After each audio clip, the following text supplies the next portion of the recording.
Today, the National Alliance spread a message that on November 19th, members of the NDB Council, Jirayr Sefilyan, Papyan, and Karo Yeghnukyan, met with a group of members of the House of Representatives of the U.S. Congress. During the 1.5-hour meeting, NDB leaders and members of Congress discussed a wide range of topics, focusing on the role the NDB can play in Yerevan and Washington in bringing Armenia closer to the United States and its allies and countering Russian influence in Armenia. The leaders of the NDB called on their interlocutors to help the displaced population of Artsakh to ensure their safe return to their homes under international protection and through possible sanctions against the Aliyev regime.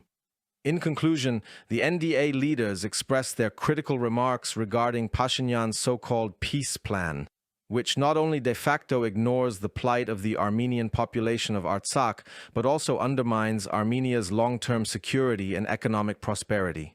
At first glance, there seems to be nothing unusual.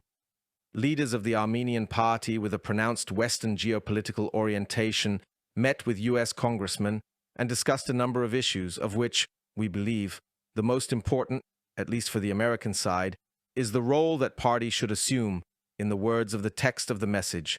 Russia's presence in Armenia in the fight against bad influence. At the current stage of the global confrontation between Russia and the West, where the South Caucasus and especially Armenia seem to be becoming one of the most important areas of that front,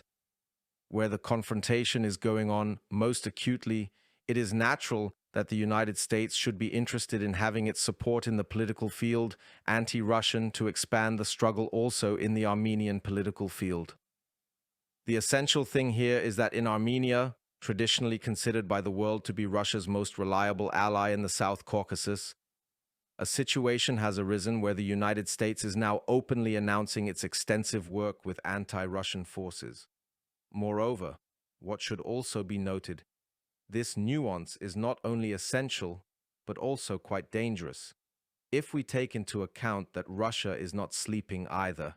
and under the conditions of its strengthening positions on the Ukrainian front, it can use this episode in the future.